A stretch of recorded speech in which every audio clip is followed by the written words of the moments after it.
j'espère que vous allez tous très bien. Bienvenue pour cette nouvelle vidéo du dimanche. On va apprendre la suite du Crazy Leg niveau débutant. Si tu n'as pas vu la première partie, là on est sur la deuxième partie.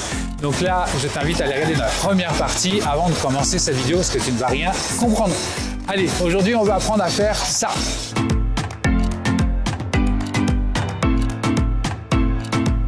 Alors, toi, tu as vu la finalité de ce qu'on va apprendre, mais moi, je suis au début du tuto. Si tu as regardé la vidéo de dimanche dernier, tu comprends le concept. Au lieu de te faire un tuto finalisé où moi, j'ai appris le mouvement et ensuite, je te le transmets, on apprend ensemble le mouvement et on voit ce que ça donne à la fin. Donc là, la vidéo que tu as vue, c'est la vidéo de fin que je vais mettre au montage.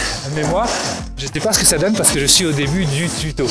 Petite anecdote, la coïncidence a fait que j'ai quand même un petit peu triché sur cet apprentissage du Crazy Leg.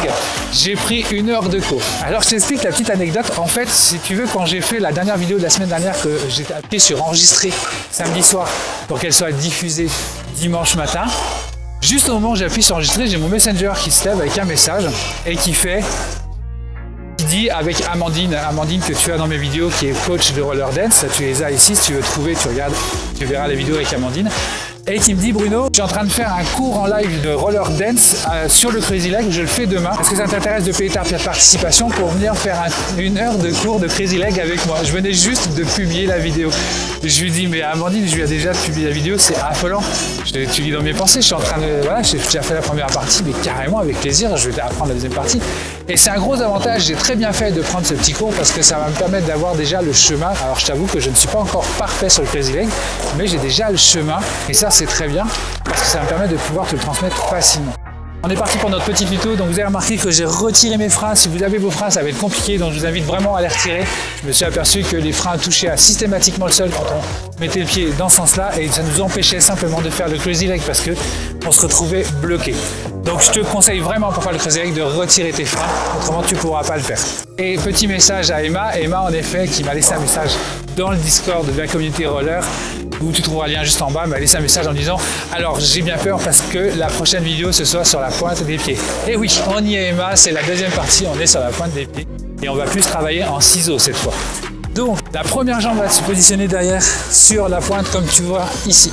Simplement, elle est sur la pointe, t'as pas besoin de la mettre derrière, t'as pas besoin de mettre trop devant, elle est juste là.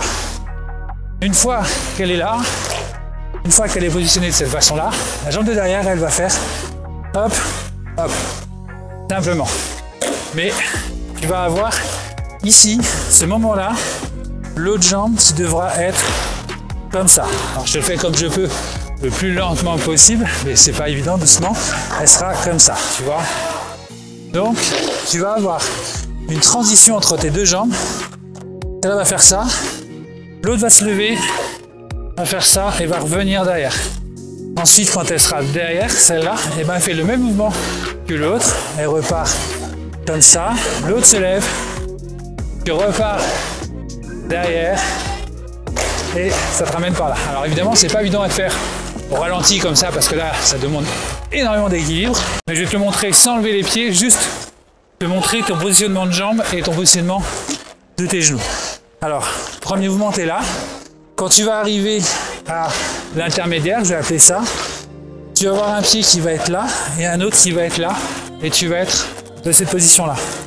Une fois que tu vas être là, on va avoir ce pied-là qui va venir te remettre devant.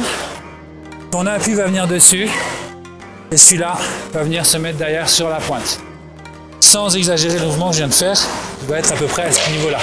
Donc il ne sera pas ici, il sera là. D'accord? Donc on va recommencer pour les placements de pied. Donc tu es debout, tu as celui qui est derrière qui est sur la pointe, il vient ici, il vient se mettre par là. Pendant qu'il vient se mettre là, l'autre se prépare, se met ici. D'accord? Donc tu es là. Sauf que tu n'es pas les pieds, tu es sur la pointe des pieds et tes 4 roues ne sont pas posées. Tu es ici. D'accord? Donc à ce moment-là, difficile à faire sans bouger. À ce moment-là, quand tu es là, ton pied vient, celui-là vient se remettre devant et celui-là, il vient rouler derrière pour se remettre en position ciseaux pour la pointe. Donc on a bien compris qu'on était fléchi sur les jambes, qu'on en avait une qui était derrière, une devant, une sur la pointe des pieds et que le mouvement partait comme ça et repartait devant. Donc moi, ce que je te conseille, c'est de t'entraîner d'abord le plus lentement possible de façon à gagner en équilibre et en dextérité. Et une fois que tu seras à l'aise avec le mouvement en le faisant lentement, tu vas voir que en le faisant normalement, tu seras beaucoup plus à l'aise pour le faire. Alors, position de base, on est là, on a le pied qui vient, et pendant que ce pied-là vient, l'autre vient se positionner et vient derrière. Hop, tac, tac, tac, tac. Voilà, donc on écarte bien, on vient là, on revient comme ça, et bien là, hop, hop, hop, hop, hop, tac, tac, tac, voilà. Donc là, qu'est-ce qui se passe? On commence à avoir le chemin, on commence à comprendre le mouvement. On est là, hop, tac, hop, hop, tac. Voilà, on commence à avoir le chemin. Maintenant, il ne nous reste plus qu'à s'entraîner pour qu'on puisse avoir une bonne technique. Donc voilà, comme tu l'as vu, maintenant, ça va être juste une histoire d'entraînement et de répétition pour qu'on puisse, toi et moi, connaître le mouvement par cœur. On a la technique, on a le chemin, il nous reste plus qu'à peaufiner ça. Donc comme vous avez vu, le Crazy Leg ne s'apprend pas super rapidement, on ne claque pas des doigts, c'est pas un tuto de 10 minutes qui vous permet de pouvoir l'apprendre comme ça. Moi, il m'a fallu 2 tournages de 4 heures, donc on est pratiquement à 8 heures de tournage, donc 8 heures d'entraînement. Il m'a fallu 1 heure avec Amandine pour comprendre ce que je viens de vous montrer. Donc on est à 9 heures. On doit être à peu près à 10 heures d'entraînement pour réussir à faire juste cette base de Crazy Leg, et elle n'est pas encore parfaite, il y a encore du travail, et ça c'est du travail qui va être individuel. Par rapport à ce travail individuel, j'ai décidé de mettre un petit challenge sur mon groupe Facebook. Il va apparaître en même temps que la vidéo, ça sera le challenge Crazy Leg. Donc du coup, tu auras juste à apprendre les pas que je t'ai mis là, à faire ton challenge Crazy Leg, mettre la musique que tu veux, et on aura un petit vote de toute la communauté roller pour dire quelle est la personne qui a gagné ce challenge. Alors évidemment, tu gagneras l'honneur d'être en première page sur le groupe Facebook avec le meilleur talent du Crazy Leg du groupe BBRQT, en attendant d'avoir les moyens de mes ambitions et pouvoir faire des cadeaux beaucoup plus grands que ça. Pour le moment, ce n'est pas encore les moyens de mes ambitions, mais ça viendra, j'en suis certain. Dans tous les cas, je vous remercie les amis roulettes pour tous vos commentaires bienveillants, pour tous vos messages. Je remercie toutes les personnes qui m'aident à chaque fois, comme Amandine, comme Alain, comme Emma, comme... Enfin, vous êtes nombreux à m'envoyer des messages, à m'aider, à être des soutiens.